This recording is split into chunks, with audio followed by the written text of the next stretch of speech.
Zigida, quartier Nouveau Rue, don de la société Sokin, soutenir gouverneur Jean-Tinin Ngobila. Ok, merci. Tolomaki, na cadre ya Kinshasa Bopeto. La coordination ya Kinshasa Bopeto na niveau ya commune de Tchèque. Faut les animer. Na niveau ya quartier, la coordination na niveau ya ba balabala, ba avenue to ba rue, la coordination la coordination est ça là. Ba tu vas la sensibiliser, ba tu vas changer mentalité de bango. Pour ba yeba ndenge nini ya Bopeto là bisika. Mais ce qui mission ngana pesibino. Boza kokoka yango te tokosuka wapi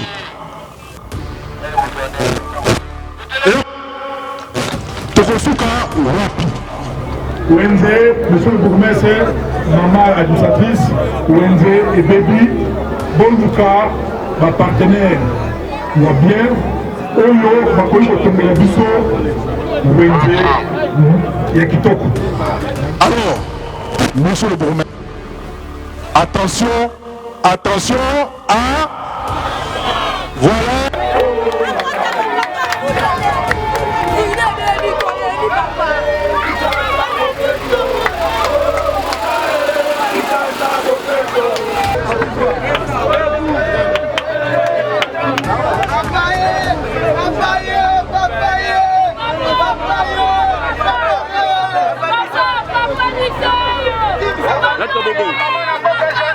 Papa qu'on les battait na peso ba chance penga dans na pamboli yo nzamba zana yo tukotika tenzela oye kende tiku na bypass poto binzela oyo bataba kongo bakoki koya ba contribuer biso to ko campus to kiri boy tapo to za muta maladi ozoke tala mutu na campus fo bana na boye victoire ozi biso zongi bo sala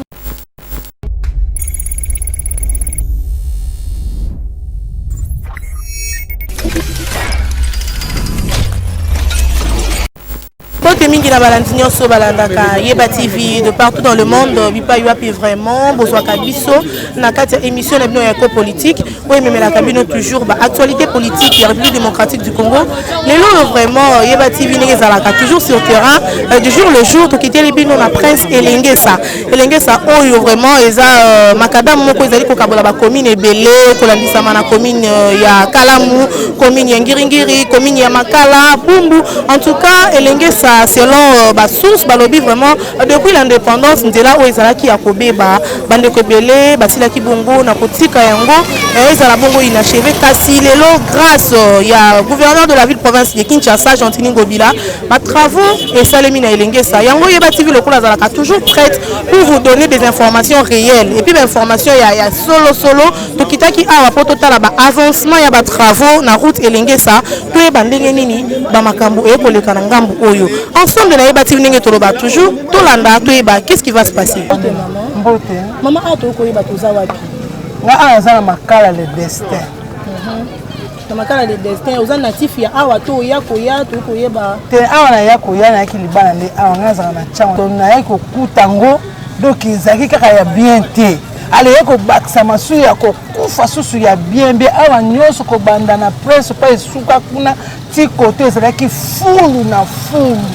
donc fulu mai mbula soki beti yaya okokasa ta ngambu totoka soko kusoma te loko libana na ngambu kunoki maya kosakana te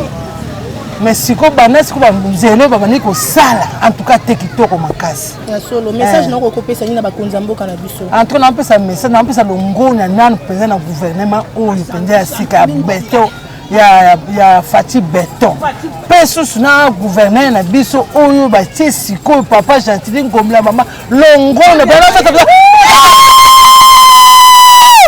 osala makambo kitoko papa ko le batte na peso ba chance penga dans na pamboli yo nzamba zana yo tukotika tenzela oyo kende tiku na bypass po to bi nzela oyo bata ba Kongo ba ko ya ba kotri boy biso to ko campus to ke yeli boy tam to ko za muta maladi ozo ke tala mutu na campus fo banda non boy victoire ozi biso zongi bo sala bo atkom se nzelo penza ba sa ba konzi penza ba bi ke nzelo ba sala tina suka ya no se akanzambe merci apesa bino makasa apesa bino courage pe longue vie na bino ezala penza likolo pe nzelo botika toza na makala na lengesa na komina makala toza avenue elengesa Comment tu es tout le monde misale ko sale mama ba oni ko zalina ba konde pe misale ba vesa misale ba mbula bonzi za ta ko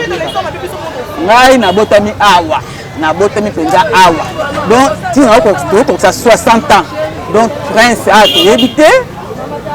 ezalaka ko tie do koto sur les mai na mai fulu ko so mbula bete yo ko matin ko fuwa ka kuna na pont mais banda bazoki initiative ya wa sala nzela oyo otomoni compagnie a dit construire construction na bino yo sala nzela en tout cas ba sala pena bien bakundi mabuso mo ba misala un fou bomoni ke esala ko la elemba parce que place wana ba yanke kanga ba ko kuna me mabele nde ko kanga maki esaka 3 jours avec ma place wana les places pas ko moi de retard ke ni bana ba maki alors banya ko pesa gouvernement ville ya Kinshasa pe na mwana mboka fatule en tout cas na pesi gouvernement nani gouverneur na biso Gentili Ngobila longo na mingi na ndenga kaniseli biso ya kotela biso nzela oyo na président na biso Fati Beton en tout cas nzambe abatela ye apesa ye makasi donc nzela oyo eza nzela moko ya li principal ke ti ko makuna tina monga fula bat ba uta ba Congo mo ba kene rond point bote ba koti bo ba ebo ba mkonzi msuku ya koza kazo ke campus mo yake ba kuna akota ka elenge sa boti ya komi kuna eza malamu mingi nzambe abatela bango to sepeli pinza Totomeli fatie, iye fatie na libomba na ekere. Moka koswa, totomeli gentil, iye gentil na gouvernement ya beton moka koswa la bino yango atopesi bino nzambe abatela bino.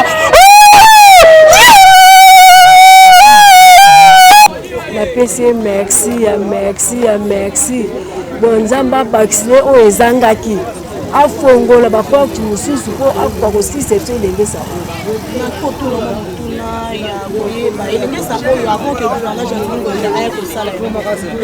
Combien de temps pour Ezalagilaché?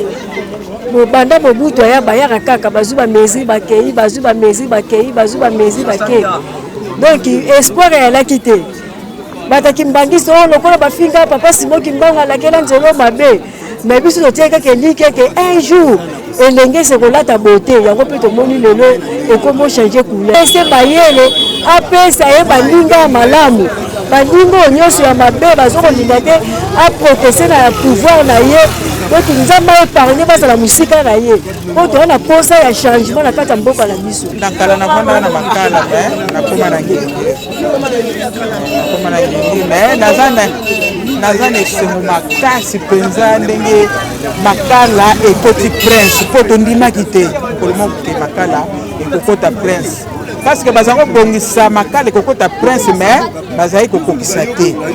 bumbu wana tondimaka te nde kokota prince mais bumbu kutekota prince ok ezalaki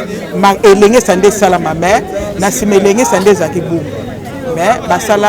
au contredit donc basali nanu bumbu après ça baye kosala makala en tout cas toyana esengo mingi tondimaki te vraiment bandeko ya makala mpenza bazwi échec to soki totali bien bandeko mpenza ya makala mpenza bazalinga nzela esalama te mais nzambe aza bolingo nzambe akotikaka biso ata mokolo moko te mpe toza na esengo mpona papa na biso Tshisekedi ye nde asali effort mpo te elengesa ebonga ekota prince vraiment toza ya kosepela nzamba azwa lokumu nzamba apambola ye misala na ye ekende liboso nzamba akotela ye bitumba ya butu na moi nzambe ayeba kolongisa ye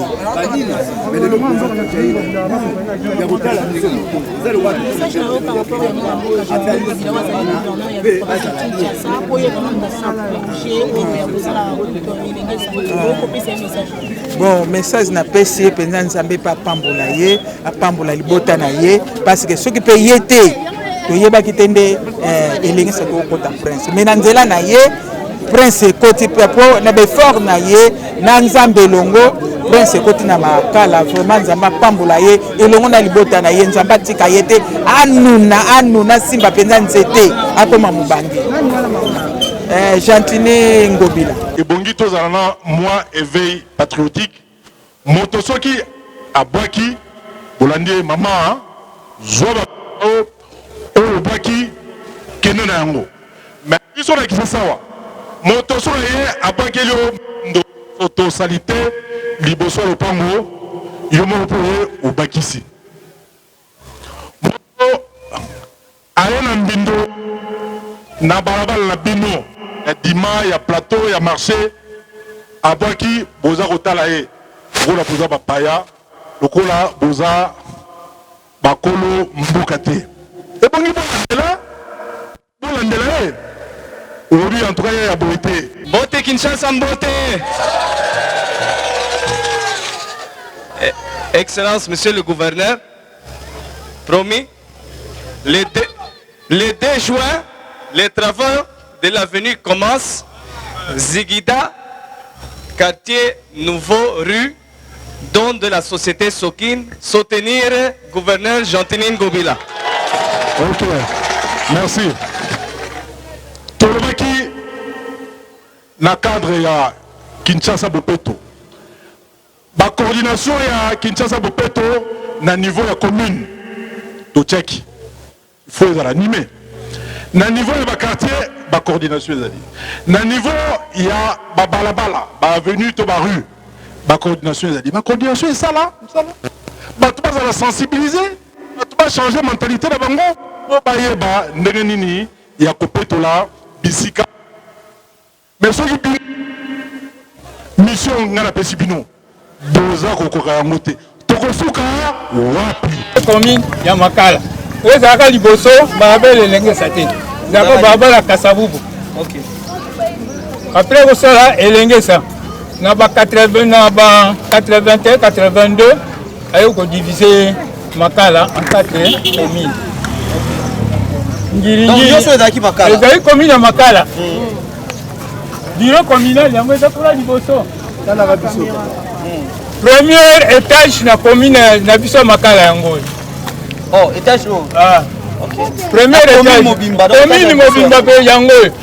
Premier ciné yango Masokolo yango na kuna. Comment on expliquer? Yango na premier ciné Masokolo. Wana kina koyo wana de commune Makala. biso mutu na biso ezali lelo totali nzela wana ndo lobi commune ezali Makala nzela batalaka biso meyo pendant beaucoup d'années basalaka mosi bino ba natif ya commune ya Makala ezali na sentiment nini ya kotala nzela bobandi kokwaka pe ezosala Makala. Bon problème ezali ya toloba malamu ke banda to banda ezali lokola ba projet ya kala sikoyo tomoni ona miso ezosalama tosepeli mingi na nguya ya Nzambe na kombo ya Nzambe yango wana olobani mpe na gouverneur parce que grâce à gouverneur yepe gouverneur mtasimbi te yeba bakisile kama mikolo Nzambe azala na yasunga ye abongisa donc azala na idée ya malamu na yo nanga congolais tolongola salite oyo totambolaka nango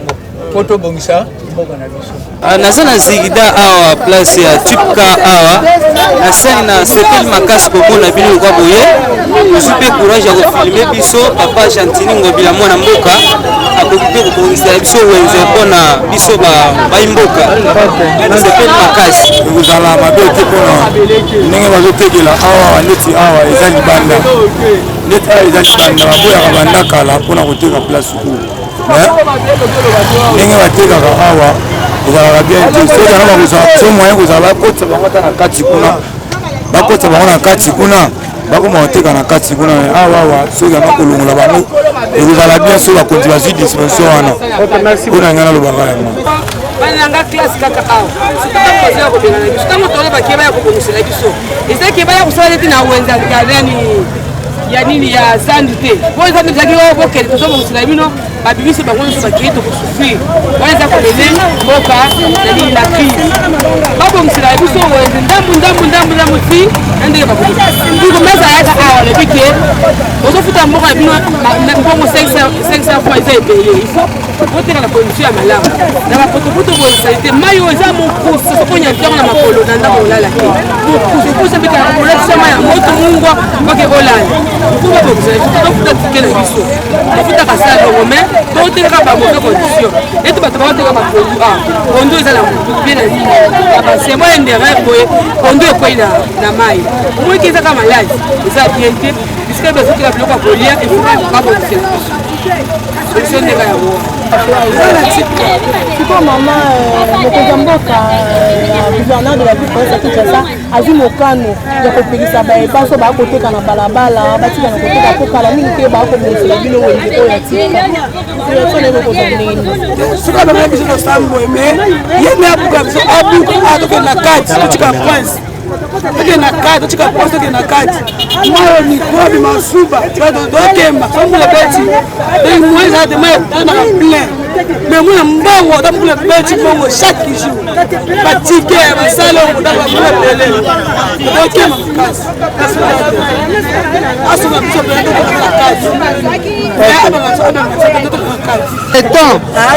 kati kati ya mai ebalezawa yakocomola transition ya molai mai eleka wana nobengana biso awa te awa tofuti na ndako kaka awa wana toteka toliki na bango biloko ya kolia nécessaire wana bokomisila biso awa bien otyele biso nsima otyele biso bamabanga muntu ni muntu na mesa toteka yaya obengele biso awa te nini bokosala ta gouverneur dans siningo bilambaka tonisama na ndenge azwi bokani ya kobosela bino esika oyo malobe ta gouverneur ngobila dans siningo bila tokobongisela bino bazoloba tokobongisela bino chaque jour tofutaka tike na kati presse mai tobongisela biso muntu na muntu bakatela muntu place tovanda mwa message chiluba mpona bato bakolanda ye mwa chiluba message yango olobi na chiluba chiluba wana nazoloba chiluba ndingambani mbula transhalo munda mai kalahweka mai umbuka batu bateka mukachikachi mwa mai ngabatu benge jitobele bele sima mabwa twele bintu yose muntu mesa wali mwabe ngutu tufuchila bana kalasa ututukebela bana byakuja ngutu tufuchila nso kinyatu bengela bunitu yakwe batu akachilana mwaba tusoma awa tozali na presse elengisa apasi bumbu koto makala bandeko na ngai na remercier chef de l'état Félix Tshilombo 23 ans nzela oyo esalemaka te président batika ye afanda santa tolingi suba élection te batika président Tshilombo afanda ya nana minga koloba te élection tokoye yango Tshilombo afanda libela balibela muka concrétire ye te na remercier mpe Chantiling Ngobila gouverneur elengi papa Bopeto contrôle toujours place misala esalema mon gouverneur mpo kolekaka kotalaka oyo ayibi kanga ye tolingi développement mosala développe makala yango oyo bamituka ekomoleka esalinga esengo botika Ngobila afanda libela Tshilombo bafanda libela élection eza te bato bakani 23 ans bayibi koyiba ya bosembo eza te lelo bamoni makala ekomi visionnaire prince moko epesi valeur mais en tout cas merci président Tshilombo nga nafanda na pelin de 11 na commune na Bumbu merci président Seigneur à tout honneur lelo eza dimanche à Pentecôte bato bakolanda biso topesi bango bonne fête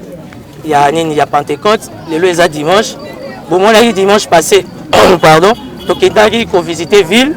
boulevard totali basaut de mouton gare centrale commerce toyokota zande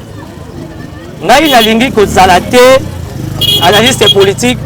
leader d'opinion lelo nazala ngai moko te nabengi mpe bandeko ya hôtel de ville ya Kini Bopeto parce que eza droit na ngai en tant que citoyen congolais ya kosala analyse soki likambo eza bien na soki likambo eza mabe namoni bandeko ya Kini Bopeto bango yeyo baza disponible bato ya assainissement ya ville baza wana ensemble toyei kovisiter nini comment on appelle elenge ça nazalaki secrétaire ya fait Daniel Botet assistant ya rapporteur ya ville ya Kinshasa par sec ya président ya Ecofin pendant 12 ans ya gestion ya bato bauto kende na pardon la ville ya Kinshasa budget ya elenge ça qui voté 3-4 fois ou voire même 5 fois basala elenge ça basala njili oboni njili so côté quartier 1 obimi Sekomaf obimi brasserie ti Kazangulu na ensemble professionnel to vota ki budget wana elenge ça oyo banda awa na nini Mariano budget nango eza voté 3-4 fois voire même 5 fois pour aimer ma biso ti to bima monga fula awa déjà to ana bumbu koto to ana bumbu koto to ana makala donc on a beaucoup marché pour mes années lelo avec quel miracle gouverneur Ngobila zo sala pour la rebongisa nzelo nzelo za 6 km déjà 2 km et demi et salami alors tozomi tuna na niveau ya ville ya Kinshasa rétrocession ezoyati na niveau ya ville ya Kinshasa na makambo ya urgence sanitaire na confinement recette à ville équité au moins 30 40 voire même 50%. Alors par quel miracle misala o ezo salama yango mona préféré na kitana bino total elenge ça awa déjà nde totamboli eza 2 km et demi et salami donc tozo kende na 3 km et demi etikali nde ke permettre ti ebima na monga fula donc quelque part à part corona musala ezo salama ozwi ba interview ya bandeko ya quartier ndenge basololi nzelo nga na lekango na zala na blé et blanc na coupé parce que même tracteur même jeep ko le kate. Alors je ne sais pas par quel miracle le gouverneur a sali pour misala e bandam na yebi ke ti bozo talanga surtout na internet les gens vont me traiter de tout c'est bien mais biso toza ba congolais toza ba kinois il faut tout aider politique en mboka ezaka na ba blablabla te ezaka na ba acharnement te mais nde to kitaka sur place to palper réalité na bino presse au bozali 4e pouvoir enfin pour travailler en bien pour opinion nationale et internationale bah qu'est-ce qui se passe réellement dans la ville à Kinshasa. Donc moi personnellement étant leader d'opinion moi naki na botam na Kinshasa na hôpital à Kitambo na vandi na Selemba au Bumbu mbinza lelo na zesika na zalaka elenge setikala jamais ko salama loko le bandi boye tozo senga pe na papa gouverneur Ngobila malgré ba multiples charges akanisa bande kwa Bumbu makala ngiringiri awo elenge sa esila soka pesi biso cadeau ya elenge sa tibonane et ko ba ko sunga biso makasi de la manière que soko outi ville aux yeux à venir Kasavubu tout droit obimi Mariano obima timonga fula et que dégager nzela ya bandal et que dégager nzela na biso ya mbinza et que dégager nzela ya monga fula. Donc démarche nga yango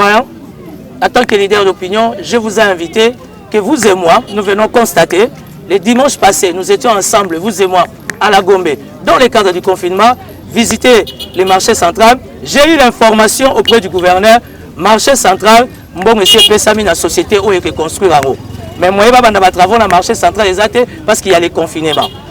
Dès qu'on va déconfiner Gombe, les marchés centrales, il y aura un go, nous sommes sur image pour qu'opinion tal. Le lot est ça, tout le monde va travailler dans salama. Nous demandons au gouverneur, c'est difficile, à ça sans moyen parce que si le lot problème en mobilisation 60 millions de nyongo kimbu tatika. Ce qui veut dire que politique en mobilisation bloqué pour mbongo ezate. Ngai na éviter miracle ni nazo sala ndenge na yebi fonctionnement ville pour elenge sa oyo misale salama. Bana poto bana mokilo ba venir elenge sa yango yo et bandi banda rond-point victoire timonga fula. Voilà. Motuna ezali ya liboso na sigérer nanu oza communication politique ozo sala so rôle mo la Kaboul pour na respect ya ba politique o ba Hollande. Je travaille pas à l'Assemblée provinciale. Problème na ngai en tant que leader d'opinion, na préféré na kitana bino presse. Et flexibilité ya politique ya gouverneur Ngobila et ça que nazana bandeko ya hôtel de ville. Donc bango moko bazo yoka, bango moko remema message pas chef la bango, mais moi je pense que c'est quand pas et salami